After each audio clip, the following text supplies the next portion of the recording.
La désistance, c'est l'ensemble des études qui s'intéressent au processus de changement qui permettent de changer de trajectoire, de mode de vie. Ça peut être de désister d'une carrière de militance ou encore de sortir d'une carrière de délinquance. En l'occurrence, là, on parle de désistance du crime. Donc, tous les processus propres qui mènent à changer de cette voie antérieure. C'est une question assez importante à traiter puisqu'il y a une grande partie de la population qui passe par les fourches caudines du système carcéral. Contrairement à une image assez répandue dans les médias, l'essentiel des personnes qui pendant un temps frayent dans la délinquance finit par mettre un terme à sa carrière dans ce milieu.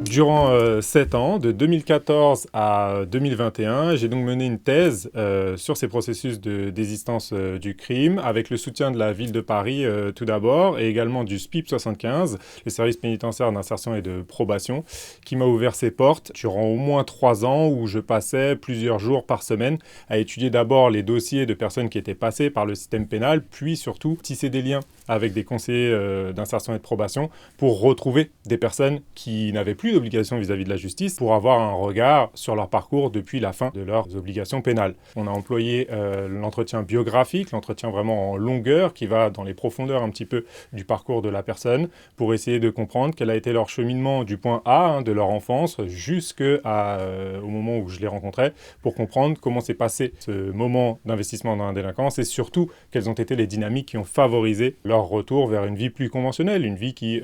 ne fait plus aujourd'hui la voie à la délinquance.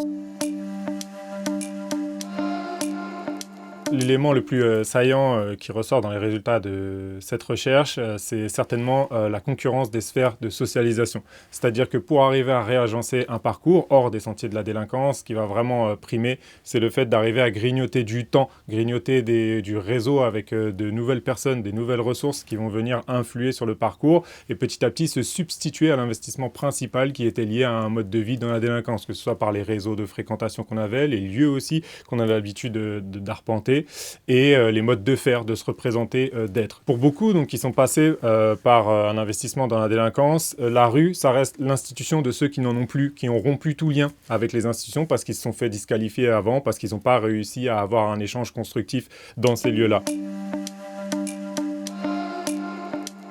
Ce qu'on peut en retirer pour essayer d'orienter un petit peu les politiques publiques qui sont censées encourager ces processus de désistance, ça va être de renforcer dès la base, dès la prévention primaire, tout ce qui va permettre à l'individu d'enrichir son panel social en quelque sorte, de devenir polyglotte social, de pouvoir aller accéder à différents réseaux, à différents cercles, ne pas rester enfermé, enclavé dans des espaces qui réduisent l'individu, notamment dans son choix à saisir les opportunités qui sont dans la délinquance. Il va falloir les disqualifier au plus vite en quelque sorte. Et plus tard, même lorsqu'on est déjà passé par le système carcéral, tout ce qui va permettre de réactiver cette capacité à aller capter les richesses d'autres réseaux, ce sera aussi important. Ça peut être le fait d'avoir une mise en proximité avec des ressources de formation, avec des possibilités d'emploi, bien sûr. Ça va être aussi le fait d'enrichir la vie de la personne, lui donner des hobbies, des